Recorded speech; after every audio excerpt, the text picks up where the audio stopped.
नमस्कार दोस्तों, मैं गौरव शर्मा स्वागत करता हूं आप सभी का आपके अपने YouTube चैनल। तो दोस्तों आज का टॉपिक है रेशो एंड प्रोपोर्शन और इसके हमने बेस्ट क्वेश्चन लिए हैं। जितने भी डिफ़िकल्ट से डिफ़िकल्ट क्वेश्चन आपके एग्ज़ाम में आए हैं वो सभी हमने उठाए हैं और आज हम इनके बारे में डिस्कस करेंगे कि किस तरह से रेशो और प्रोपोर्शन से क्वेश्चन को आसानी से सोल्व किया जा सकता है। ठीक है, आइए देखिए। पहला क्वेश्चन है कि पिछले वर्ष गोपाल की आय व हरि की आय का अनुपात 5:4 था। उनके पिछले वर्ष एवं वर्तमान वर्ष की व्यक्तिगत आय का अनुपात ये और ये है, ये था। यदि दोनों की वर्तमान वर्ष की सम्मिलित आय 29,000 रुपये हो तो गोपाल की वर्तमान आय ज्ञात करो। बहुत सारे इसमें अनुपात दिए हुए हैं, ठीक है, तो घबराने की ज़रूरत नहीं है। आइए देखते हैं कैसे सोल्व होता है ये। पिछले वर्ष का दिया है गोपाल और हरि का, ठीक है, तो गोपाल जी हो गया और हरि हो गया आपका एच। पिछले वर्ष का है तो 1 ले लिया हमने। कितनी की वैल्यू दे रखी है? 5/4। फिर ये कह रहा है उनका व्यक्तिगत जो अनुपात है उनका खुद का पिछले वर्ष का और पहले वर्ष, तो गोपाल का पहले वर्ष का और दूसरे वर्ष का अनुपात दे रखा है 2/3 और हरि का पहले वर्ष का और हरि का दूसरे वर्ष का जो अनुपात दे रखा है वो कितना है? 4/7। ये वैल्यू इसने दी हुई है, ठीक है। आई बात समझ में? उसके बाद आगे क्या करते हैं। अब ये कह रहा है कि दोनों की वर्तमान वर्ष की सम्मिलित आय 29,000 रुपये है तो गोपाल की वर्तमान वर्ष की आय ज्ञात करो। ये यूँ कह रहा है जो वर्तमान वर्ष की आय है वो इतनी है, ठीक है, तो मतलब कहने का ये है दोनों की सेकंड। अब आपको एक बात समझनी है यहाँ पे, ये हमें जो दे रखी है आय ये दोनों के वर्तमान वर्ष की आय दे रखी है। मतलब कहने का ये है G2 और H2 की वैल्यू दे रखी है, G2 और H2 की, तो हमें जो वैल्यू निकालनी है वो G2 और H2 की निकालनी है। देखिए अगर हम इसे G1/H1 मल्टीप्लाई हमें G2/H2 की, तो इसको चेंज कर लेते हैं, इस अनुपात को चेंज कर लो, G2/G1 मल्टीप्लाई और H2 हमें चाहिए, इसको ऐसे रख देंगे H1/H2। इस अनुपात को हमने चेंज कर लिया क्योंकि हमें G2 और H2 का अनुपात हमें दिया हुआ है, तो इसको इसलिए हमने चेंज कर लिया। इसी तरह से आप इधर भी अनुपात को चेंज कर लेंगे। इधर क्या आएगा? 5/4 और इसको आपने चेंज किया था तो ये हो जाएगा 3/2 और इसको आपने ऐसे रहने दिया था तो ये हो गया इतना, ठीक है। तो G1 से G1 कैंसिल हो जाएगा, H1 से H1 कैंसिल हो जाएगा, क्या बचेगा? G2/H2 बराबर, इधर कुछ कैंसिल हो रहा है तो उसे भी काट लेते हैं, 4 से 4 कैंसिल हो जाएगा, क्या बचा? कुछ नहीं, तो ये आ गया 15/14। 15/14 आ गया। अब इन दोनों की जो वैल्यू दे रखी है मिला के, वो वैल्यू दे रखी है 29,000, तो 15 और 14 29 की वैल्यू 29,000 दे रखी है, तो एक की वैल्यू 1,000 आ जाएगी भाई। एक की वैल्यू कितनी आ जाएगी? 1,000। तो इसने पूछा गोपाल की वर्तमान वर्ष की आय, तो गोपाल की वर्तमान वर्ष की आय कितनी है? 15, तो 15 की वैल्यू पूछी है, तो 15 की वैल्यू आ जाएगी 15,000 रुपये। यही इसका आंसर होगा। इतने बड़े बड़े क्वेश्चन इस तरीके से हम सोल्व कर सकते हैं, ठीक है। आइए नेक्स्ट क्वेश्चन देखते हैं।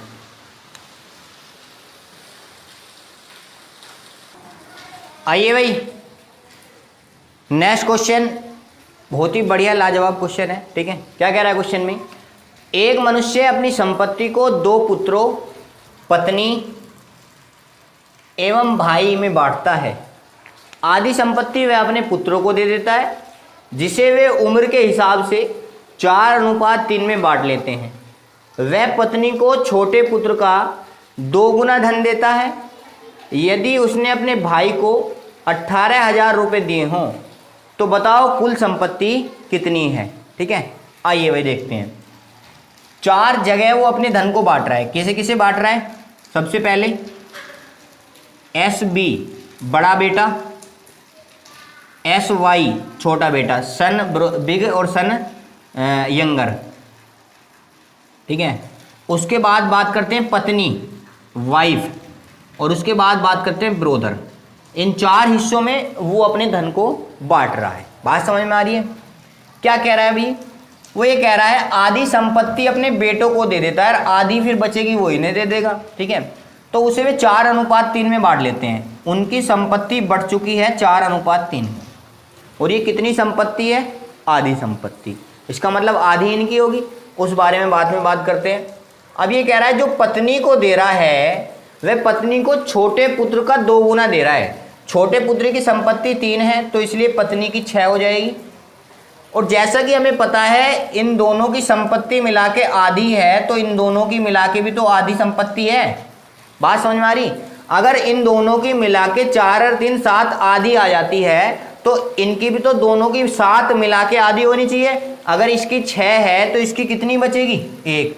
तभी तो बराबर बराबर होगा। इस 4 और 3 7, 4 और 3 7, जब तो आधा आधा बटेगा। तो कुल मिला के जो संपत्ति हुई कितनी हुई? 1 2 3 4। संपत्ति की वैल्यू 4 और 3 7 6 13 और 1 14। संपत्ति की वैल्यू हो गई 14। तो 14 कुल संपत्ति होगी। ये कह रहा भाई को उसने 18,000 रुपये दिए। इसका मतलब एक की वैल्यू है आपकी कितनी? 18,000। क्यों? भाई को 18,000 दे रहा है, तो यहाँ भाई को हिस्सा कितना दे रहा है? वो 1 बराबर 18,000। तो कुल संपत्ति पूछिए, 14 की 18,000 में मल्टीप्लाई कर देंगे और यही आपका आंसर होगा। 3 0 ऐसी, ठीक है। 18 दाम 180 और 18 चौक 72, ये हो गया 2 8 7 15 का 5 का हासिल को 1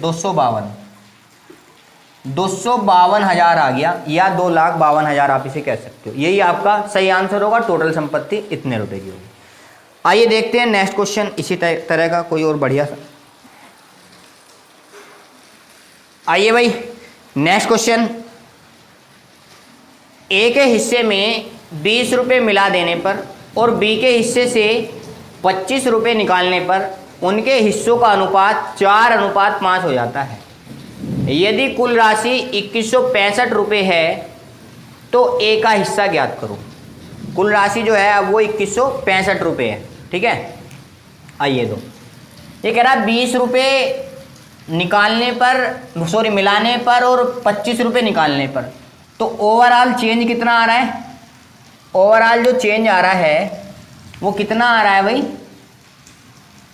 ओवरऑल चेंज 20 रुपये तो वो मिला रहा है और 25 वो निकाल रहा है, तो -5 का चेंज आ रहा है। इसका मतलब इस हिस्से में से अगर हम 5 घटा दें तो कितनी वैल्यू आ जाएगी? 2165 - 5 तो 2160। अब ये 2160 जो है ये उस अनुपात के बराबर है, ठीक है।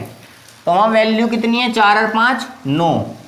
9 की वैल्यू अगर 2160 है तो 9 दूनी 18 और 9 चौक 36। 1 की वैल्यू 240 आ गई। 1 की वैल्यू 200। ए का हिस्सा पूछा है। किसका हिस्सा पूछा है? ए का हिस्सा पूछा है। तो 4 की वैल्यू पूछी है, तो 4 × 240 कितना आया? 960। ए की वैल्यू आ गई 960, परंतु ये 960 ए की वो वैल्यू है जो स्टार्टिंग की है। इसने तो अनुपात निकालने के बाद दे रखा था, हमने निकालने के बाद ये वैल्यू निकाली है। तो हमें पता है ए के हिस्से में वो 20 रुपये मिला रहा था। 20 रुपये मिलके जब ये 960 रुपये बैठ रहे हैं, तो इसका मतलब ये 20 रुपये हमें हटाने पड़ेंगे। 960 में से अगर हम ये 20 रुपये हटा दें तो वैल्यू आएगी 940, क्योंकि मिलाने के बाद और हटाने के बाद तभी तो अनुपात ये आ रहा है। मिलाने और निकालने के बाद अनुपात ये है। हमें तो वो रियल वैल्यू बतानी है जो उसकी पहले थी बिना मिलाए। बात समझ में आ रही है? तो 940 रुपये इसका आंसर होगा। अगर आपसे बी की पूछे इसी तरह बी की निकाल के, बी में 25 रुपये वो क्या कर रहा है? ऐड करवा रहा है, वो निकलवा रहा है, तो बी में 25 रुपये ऐड करने पड़े हमको, क्योंकि बी से निकाल लिए गए हैं, ठीक है। आइए आगे देखते हैं इसी तरह के क्वेश्चन। आइए भाई नेक्स्ट क्वेश्चन। एक व्यक्ति ने 8600 रुपये अपने 5 बेटे, 4 बेटियों तथा 2 भतीजों के लिए छोड़े। प्रत्येक बेटी को भतीजे का 4 गुना तथा प्रत्येक बेटे को भतीजे का 5 गुना भाग मिले तो प्रत्येक बेटी का भाग कितना होगा, ये हमें बताना है। चलिए पहले इनको बांट लेते हैं। कौन कौन है भाई ये? एक तो सन है, एक डॉटर है, और एक है भैया आपका ये भतीजा, मतलब नेफ्यू लिख देंगे, ठीक है। अब क्या कह रहा है ये? भतीजे से कंपेयर करा रहा है दोनों की, तो भतीजे की वैल्यू हमने रख ली 1। अगर भतीजे को 1 मिल रहा है तो प्रत्येक बेटी को 4 मिलेगा, और अगर भतीजे को 1 मिल रहा है तो प्रत्येक बेटे को कितना मिलेगा, 5 मिलेगा। ये आपका इस तरह से अनुपात हो गया है, रेशो। अब आपको पता है बेटे कितने हैं भाई, बेटे हैं 5, तो 5 पंजे 25, इसकी वैल्यू होगी 25। बेटी कितनी है, बेटी हैं 4, 4 चौक 16। उसके बाद भैया भतीजे कितने हैं, 2, तो इसकी वैल्यू होगी 2। अब ये तुम्हारी कुल प्रॉपर्टी आ गई है कि इतनी प्रॉपर्टी उसने बांटी है। तो 25 और 16 41 और 2 43, 43 की वैल्यू जो है वो टोटल प्रॉपर्टी के बराबर है, कितनी है, 8600 रुपये। टोटल प्रॉपर्टी 46, तो 43 दूनी 86। एक की वैल्यू अगर 200 है, एक की वैल्यू अगर 200 है तो क्या पूछा उसने, प्रत्येक बेटी का भाग क्या होगा। तो हमें पता है एक बेटी को कितना भाग मिल रहा है, 4, तो 4 की वैल्यू पूछ रहा है, तो 200 गुना 4 कितना आ जाएगा, 800। अगर आप 16 का निकालेंगे फिर 4 से भाग देना पड़ेगा, तो आप पहले ही 4 का निकाल लेना जो भाग है। आई बात समझ में। चलिए भाई आगे देखते हैं नेक्स्ट क्वेश्चन इसी तरह के। आइए भाई नेक्स्ट क्वेश्चन बहुत ही लाजवाब क्वेश्चन है भाई, बढ़िया क्वेश्चन एकदम। एक धनराशि कुछ आदमियों में बराबर बराबर बांटी गई। यदि 8 आदमी और अधिक होते तो प्रत्येक को 1 रुपया कम मिलता, और यदि 4 आदमी कम होते तो प्रत्येक को 1 रुपया अधिक मिलता। तो आदमियों की संख्या और कुल राशि हमें बतानी है। हमें आदमियों की संख्या नहीं पता है, ना ही हमें कुल राशि पता है। मान लेते हैं कुल आदमी जो हैं वे हमारे x हैं, और प्रत्येक को जो हम राशि दे रहे हैं वो दे रहे हैं y, ठीक है। इस हिसाब से कुल जो धनराशि होगी वो क्या होगी, कुल धनराशि, कुल धनराशि आपकी हो जाएगी xy। कितनी हो जाएगी, xy, क्योंकि x आदमियों, भाई x आदमी है, प्रत्येक को y मिल रही है, तो टोटल कितनी होगी xy।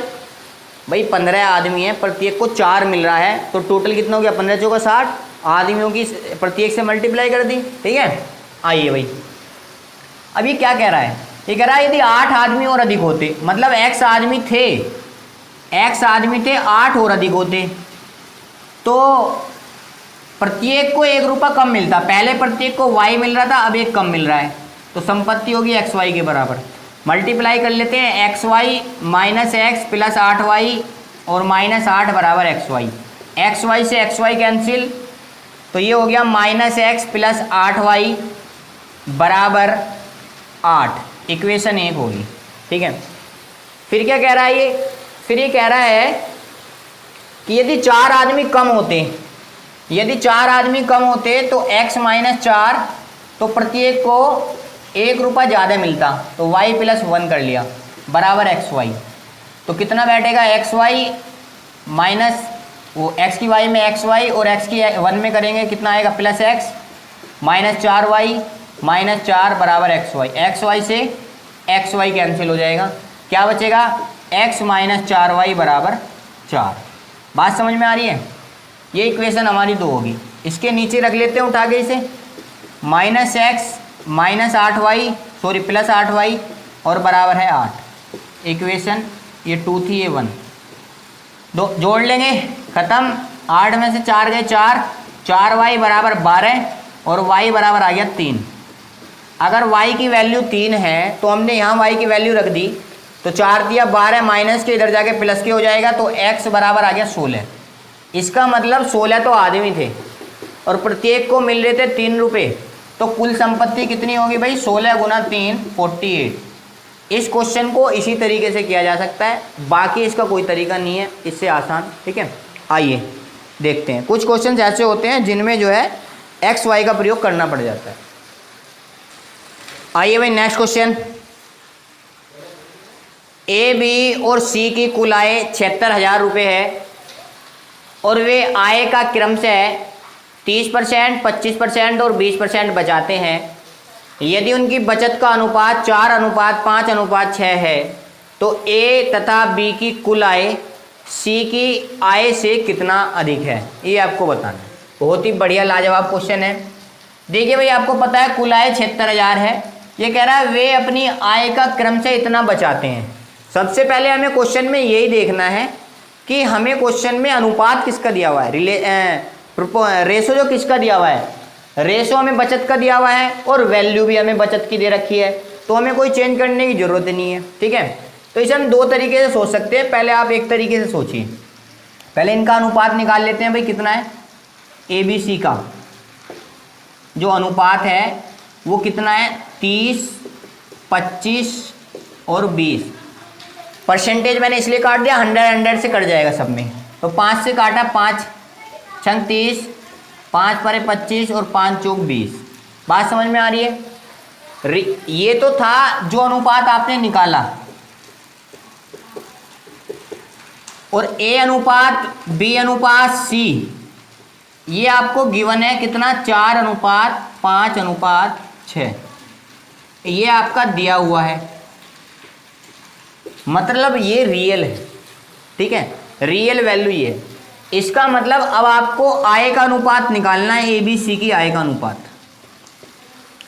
तो ABC की आय का अनुपात कैसे निकालेंगे आप, देखिए जरा, ये वैल्यू आपको दी हुई है। ठीक है, तो जो एक्चुअल वैल्यू आपको दी हुई है उसको डिवाइड कर दो किस वैल्यू से, जो आपने निकाली है। ये हो गया आपका 5/5 और ये हो जाएगा आपका क्या, 6/4। बात समझ में आ रही है। ये मैंने ऐसा क्यों करा, आप ऐसे भी कर सकते हो, 30% की वैल्यू 4 है, 100% की वैल्यू निकाल लो, 25% की वैल्यू 5 है, 100% की वैल्यू निकाल लो, 20% की वैल्यू 6 है, 100% की वैल्यू निकाल लो। आप इस तरीके से भी क्वेश्चन को कर सकते हैं। ठीक है, पर हमें शॉर्ट करना है, तो चलिए अब इनका जो एलसीएम आता है, एलसीएम क्या आएगा, एलसीएम आ गया इनका 60। क्या एलसीएम आ गया, 60। ठीक है भाई, तो 6 दाम 60 और 5 से काटा 12 और 4 से काटा 15 बार। ठीक है, तो ये 40 आ गया, ये 60 हो गया और ये 90 हो गया। फिर कट जाएगा, किससे कट जाएगा, पहले 10 से काट लेते हैं, तो कितना आया, 4, 6, 9। ये अनुपात आया आपका, ये टोटल संपत्ति आ गई आपकी, आय की वैल्यू आई है। किसकी वैल्यू आई है, आय की। अब आय कितनी दे रखी है आपको, 76,000, तो 9 और 6 15 और 4 19, 19 की वैल्यू जो दे रखी है वो है आपकी 76,000 रुपये। तो 19 चौक 76, एक की वैल्यू आ गई आपकी 4,000 रुपये। अब इसने ये पूछा ए तथा बी की कुल आय, तो ए तथा बी की कुल आय कितनी, 6 और 4 10, सी की आय से कितना अधिक है, ये 10 है, ये 9 है, तो एक अधिक है, एक की वैल्यू पूछी है, तो इसका मतलब 4,000 इसका सही आंसर होगा। बात समझ में आ रही है। ठीक है, ये चीज़ आपको समझनी है। यहाँ करना क्या है भाई, इसका मतलब ये है कि अगर आप इसको एक्स वाई में भी मान लेते हैं, तो मान लिया 6x बराबर कितना हो गया, 4, तो x बराबर 4/6।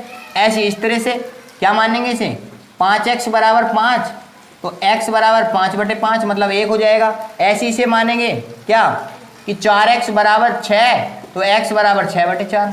ये क्या बन के आ रही है, ये इसकी आय तो निकल के आ रही है, ये इसकी आय तो निकल के आ रही है। बस आप इस तरीके से कर सकते हैं। या भैया दूसरा तरीका है, 100% निकाल लो, क्योंकि 100% क्या होगी, उसकी आय होगी।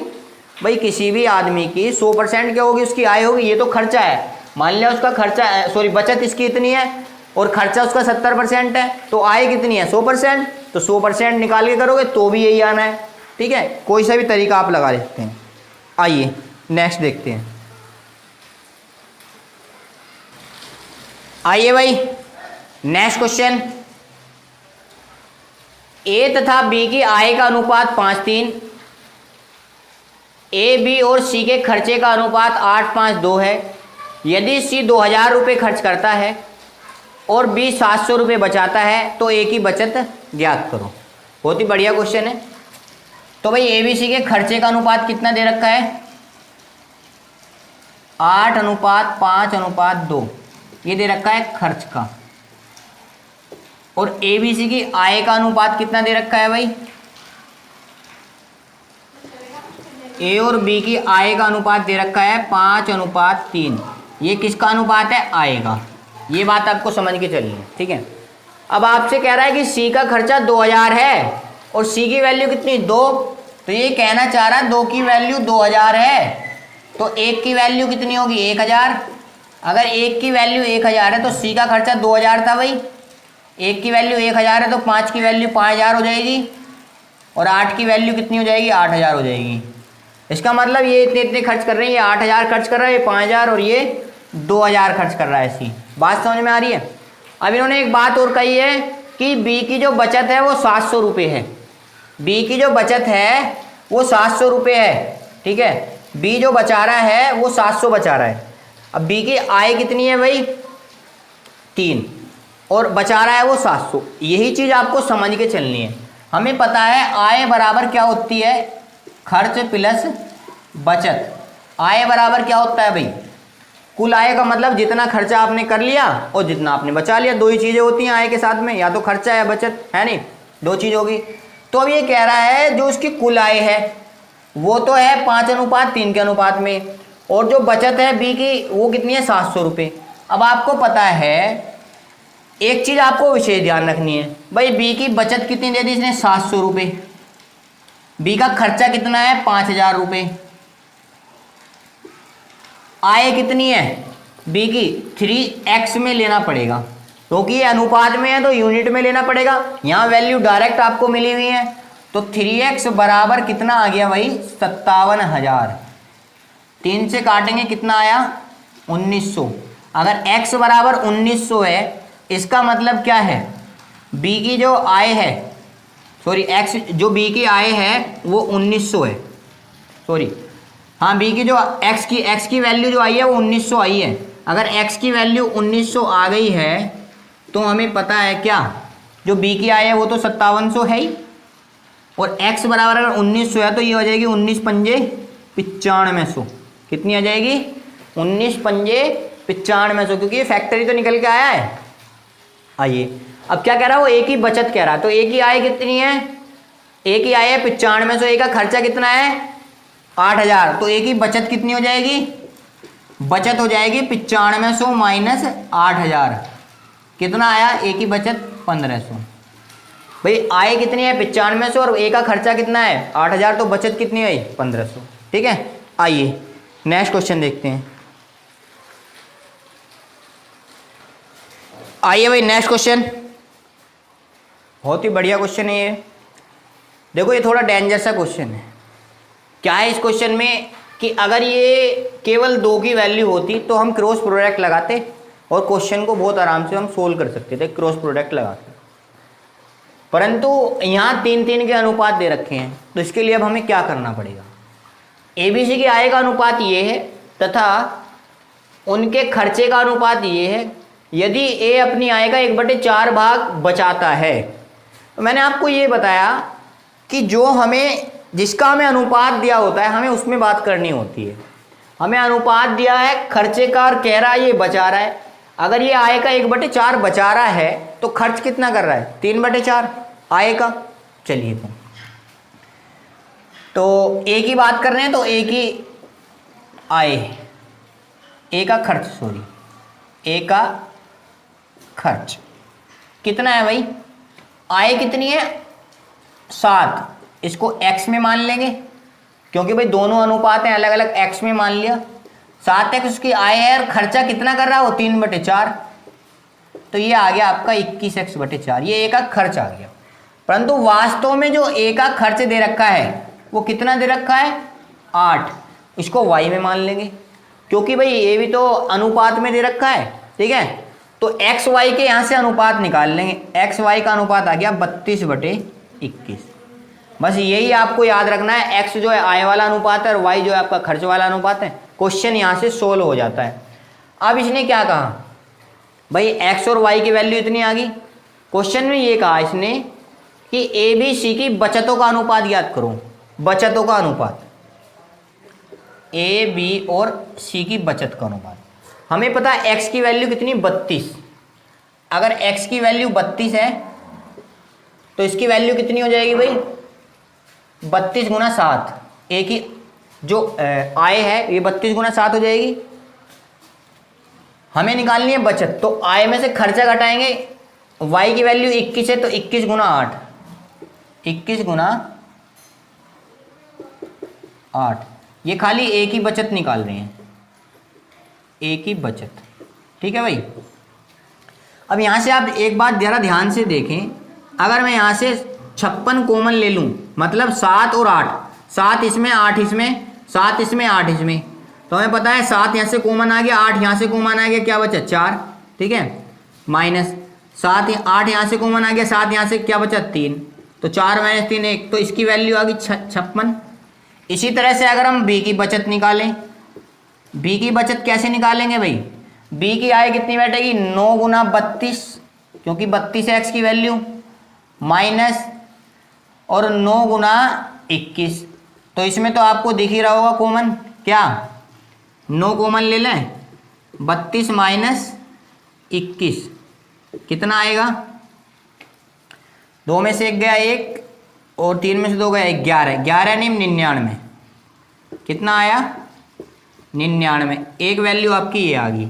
उसके बाद सी की बचत निकाल लेते हैं। सी की बचत कैसे निकालेंगे, सी की बचत 32 गुना 12 माइनस 15 गुना 21, यहां से भी हम कॉमन ले सकते हैं, क्या हम यहां से क्या कॉमन ले सकते हैं, एक तो 3 कॉमन ले सकते हैं, 3 कॉमन ले सकते हैं, दूसरा क्या है केवल 3 ही कॉमन ले लेते हैं, चलो ठीक है। तो 3 कॉमन आ गया, इसमें 4 बचेगा भाई, 4 बचेगा, 32 दूनी 64 और चौका 128 हो जाएगा भाई, 32 चौका 128 हो गया, माइनस यहाँ से 3 कॉमन लिया था, 5 बचा, 21 पंजे 105, कितना आया, कितना आएगा भाई, 8 में से 5 गए 3, 12 2 का 2 ही 2 और 1 का 0, तो 23 गुना 3 कितना आया 69। तो भैया अनुपात कितना आ गया इनका 56, 99 और 69, ये इसका सही आंसर होगा। इस क्वेश्चन को इससे बढ़िया करने की ट्रिक नहीं हो सकती, बहुत ही बेहतरीन ट्रिक के साथ ये किया है। ठीक है, आइए आगे देखते हैं, कुछ आसान क्वेश्चन ले लेते हैं हम थोड़े से। आइए भाई, बहुत ही बढ़िया क्वेश्चन है, आसान सवाल है। किसी फैक्ट्री में 8:7 के अनुपात में कर्मचारियों की संख्या में कमी हो जाती है, जबकि उनके वेतन में 7:2 के अनुपात में वृद्धि की जाती है। तो ज्ञात करो कि फैक्ट्री में दिए जाने वाले कुल वेतन में वृद्धि या कमी कितनी होगी। वेतन में वृद्धि हो रही है भाई 7:2 के अनुपात में, कर्मचारी जो हैं उनकी संख्या में कितनी हो रही है,